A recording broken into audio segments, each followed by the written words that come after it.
karon mao kini ang gisulti ni San Mateo, o gisulat niya. Unya, nanlakaw ang mga Pariseo ug naglaraw sa pagpatay kang Hesus. Ang akong pangutana, kano sa kaha sila nagsugod og pagunahuna niini? Ang akong theory, dito pa sa higdaan, mauna ni ang ilang gihunahuna. Unya, natuman ni sa sulod niya ng adlaw. Dili ba mao may ingon sa unang pagbasa karon? Inig kabuntag, kung makahigayon na sila, buhato nila ang ilang gilaraw. Ang unang mga buhat sa buntag, importante kaayo. Ako mahinumdum ko sa usa ka pagampo sa English nga common ni siya o dugdugay na siyang pagampo, gitawag ni siyang morning offering. Pamilyar tingali sa daghan dinhi. Makitaan sa Wikipedia. Ang pagampo, magkalain-lain ang forma apan basic ang iyang idea. Ang morning offering o sa kamubo nga pagampo, nga sayon lang ma-memorize, kailangan pa bang i-memorize yan? Kanya, mao kini ang iyang sulod. O Jesus, through the Immaculate Heart of Mary, I offer you my prayers, works, joys, sufferings on this day. In union with the holy sacrifice of the Mass, I offer them with all the intentions of your Sacred Heart, for in reparation for sins, for the intentions of my associates, etc. sa dugangan nila, anyang katapusan, in particular, for the intentions of the Holy Father for this month. Ganahan ko niya ng pagampo. Nga naman, kay miingon raba sa pagampo, I offer you my prayers, works, joys, sufferings on this day. Tanan nga mahimong mahitabo sa tusulod sa usa ka adlaw, imo nang gihalat ngadto sa Ginoo. Dili ra ba maayong maghalad og dautan ngadto sa Ginoong Dios? Mao'y punto sa propeta. Alaot kadtong mga tao nga bisag naghigda naglaraw og dautan. Kung sila magampo niining ang pagampo, ihalad din nila sa Ginoong Dios ang ilang daotang mga pagunahuna ug ang ilang daotang buhat sulod sa adlaw. Nanlakaw ang mga Pariseo ug naglaraw sa pagpatay kang Hesus. Kana siyang laraw, dili mahimong ihalad ngadto sa Dios. So, importante ang mga buhat sa buntag. O din himusuod ang PDR, Perpetual Dawn Rosary. Sa dawn, sa ito pa, kita na naningkamot kita sa pagsugod pa lamang sa adlaw, nagbuhat na kita og maayo, nagampo na kita, naghalad kita og sakripisyo. Ang problema niini, kung maog yun ang atong unang halad, kaya tingali ginig mata, yung tanaw dayon ang imong cellphone. Unsa ka ang katapusang text gabi? Unsa ka ang unang text karon?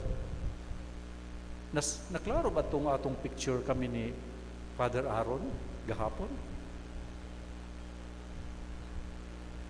Importante ang unang mga buhat sa adlaw. Ug ang sa simbahan, nahimo ng tradisyon nga ang unang halad usa ka pag-ampo. Kunya niya ang pag-ampo, ihalad ang tanan sa tibuok adlaw. Mao nga, tibuok adlaw, magtinguhag yun kita nga magbuhat og maayo. Ka-insulso sa Dios nga maghatag kita kaniya, maghalad kita kaniya, o dili maayong butang. Mao na ang ako ang first point. Ang pag-ampo, ang sinugdanan sa buntag. Ikaduha, ang atong tubag sa Salmo mao kini, O Ginoo, ayaw hikalimti ang kabos. Ang akong pangutana, kinsa may atong gihunahunang kabos? Una sa tanan, nganong importanteng dili makalimot ang Ginoong Dios. Kung ang Ginoong Dios makalimot, to say mahitabo, mangadto kita sa dautan. Mawagtang mangali kita o mamatay. Ako mahinumdum ko sa nagtuon pa kog theology, gistoryahan mi bahin ni Noe bitaw, di ba? Si Noe ay lunop. Unya ni ulan og 40 days and 40 nights og ang tibuok kalibutan gibaha. Kung inyong basahon, nganong nawala man ang baha, o nganong nihunong ang ulan, o nganong mang naluwas si Noe. Ang tubag, tungod nga na hinumdum ang Ginoo kang Noe. Imagine kung nakalimot siya. dili muhuno ang ulan. Kung makalimot ang Dios, daghay dili maluwas. Dili gid maluwas ang tao. Kung makalimot ang Dios o sa katao, mamatay kining tawhana ug mawagtang. Mao importante, dili makalimot ang Dios. Ang Dios ra ba naay gustong hikalimtan? Dili ba? Pananglit ang mga sala. Pangayong pasaylo sa imong mga sala, kung ato nang hikalimtan. Pero dili tanan gustong hikalimtan sa Ginoong Dios. Karong adlaw pananglit, nagingon ang Ginoo, bato kaninyo, may gilaraw akong dautan nga dili gayod ninyo kalikayan, aron dili na kamo magpagarbo ug magkalisod-lisod man kamo. Lisod kung dili makalimot ang Ginoo. Mao nga gusto nato nga mahinumdum siya. Apan ang akong pangutana lagi, kinsa may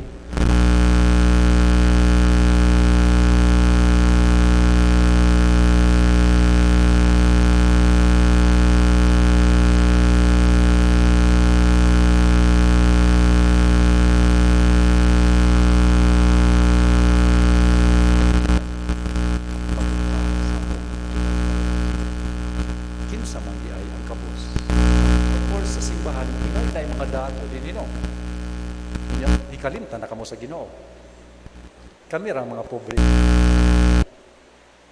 Apan sumala sa pagampo, nangayo kita nga namduman kita, dili kita hikalimtan sa Dios. O kinsa may kabos. Una sa tanan, dili ang gihisgutan din, dili ang pagkakabos sa bahandi o sa kwarta. Tingaling pagkadato ni siya o pagkakabos sa mga buhat pananglit.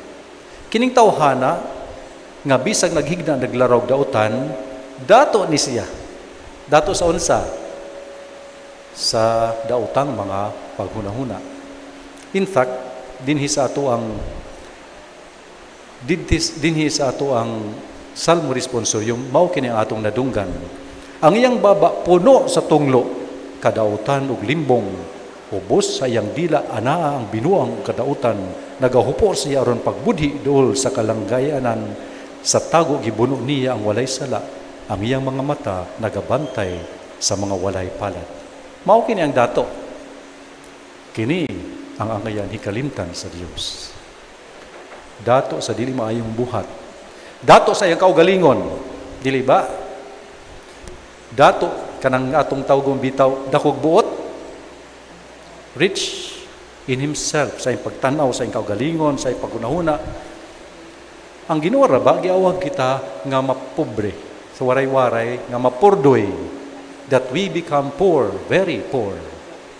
Bisan sa relasyon, di ba mingon ang Ginoo sa iyang mga tinuna, sa iyang pagtawag, sunod ka muna kanako. Usay nahitabo, gibiyaan nila ang ilang trabaho, gibiyaan ang ilang inahan, ang ilang amahan, gibiyaan tanan. Apan wala gyud sila makabiya sa tanan, pananglit ang mga anak ni Zebedeo. Di ba? Gibiyaan nila ang ilang amahan sa pagtawag ni Jesus kanila. Apan na istorya nga kauban nilang inang inahan o ang ilang inahan miadto kang Jesus ug nang muyo, nangayo siya, ingon niya, favor. Ginoo, nakoy pabor, mangayo ko kanimo. Himua nga kining akong mga anak ang usa sa tuog sa wala mo lingkod kanimo didto sa himaya. Sa ato pa, wala pa nila biyai ang ilang inahan. Lisod ang pagbiya ni ining mga butang. Apan gipahinumdom kita karon. Kung mibiya kita, mahimo kitang kabos o dili kita hikalimtan sa Ginoo. Dili ba mo ingon sa Ginoo? Kung imong biyaan, kamo nga mibiya sa inyong mga bahandi, sa inyong mga ginikanan, sa inyong mga pamilya, mahimo kamong dato. Kamong mobiya sa inyong mga daotang buhat, nga mga dato sa daotang buhat, mahimo kamong dato sa mata sa Dios. Mao kini ang mensahe kanato sa mahal nga Birheng Maria. Dili kita maka-imagine nga mahal nga Birheng Maria nagahigda pa lamang nagunahon na nagdautan. Dili ba? Ngano man, purissima, most pure. Unya dili kita makahuna-huna nga ang mahal nga Birheng Maria dato siya sa mga daotang butang. Gibiyaan niya tanan. In fact, karong adlaw, mao kini ang pulong atong nadunggan sa ebanghelyo. Ang Dios nag-ingon, aniya ang akong sulugoon nga akong gipili, ang akong gihigugma ug kahimutan. Sulugoon ang pulong. Mao kana ang pulong nga gamiton sa usa ka kabus. Sulugoon. Anda ba kita nga pagatawgon kitang sulugoon? Ang mahal nga birhen mao iyang atubangan sa Ginoong Dios. Mao ang gisulti sa anghel sa Ginoo. Sulugoon ako, dili ba? I am the handmaid of the Lord. Be it done unto me according to your word. Siya nasayod. Ang atua lang bahandi ang Dios.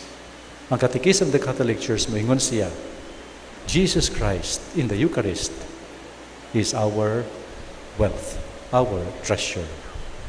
Mao tingali nga ugma or rather karong adlaw gipahinumdum kita pinaagi nining atong anniversary.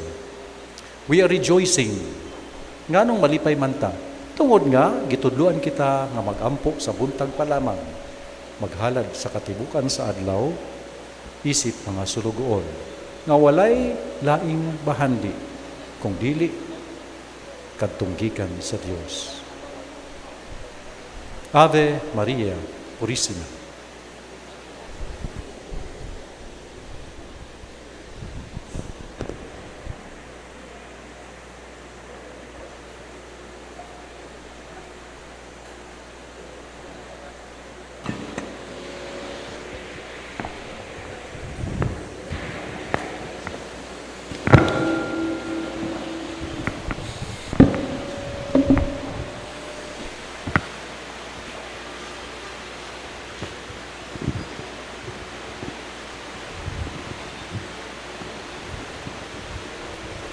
Mudangop kita ngadto sa Dios Amahan nga sa malumong paagi nagpatunhay sa iyang gingharian sa matag pangamuyo kita moingon himoa kaming malumo Ginoo.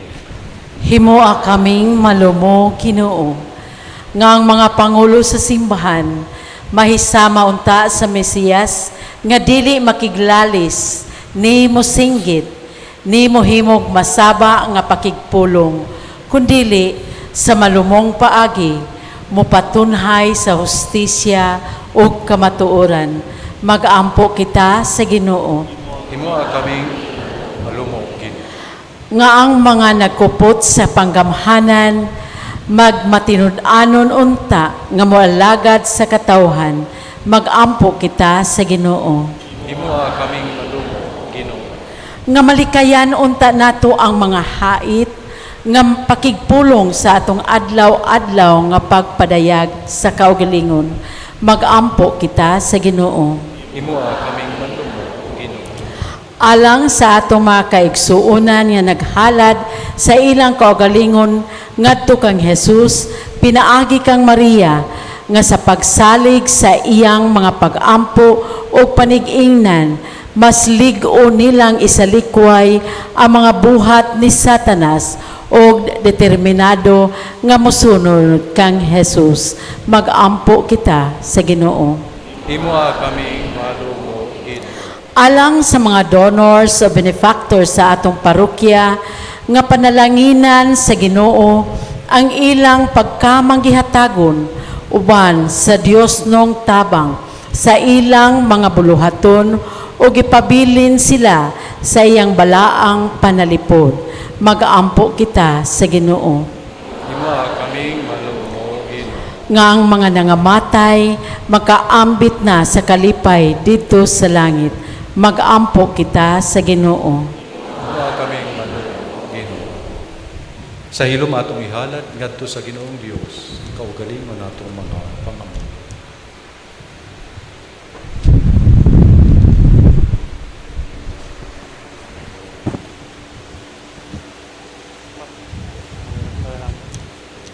May gugmaong Amahan, himoa kaming malumo. Nahimuot ka sa mga mapaubusanon, hatagi kami sa malumo nga kasing-kasing sama ni Kristo na among Ginoo. Amen. Adunay mga offertory envelopes nga gipanghatag, pwede kana ninyo gamiton alang sa paghalad og mga gasa para sa hapsay nga paghalad.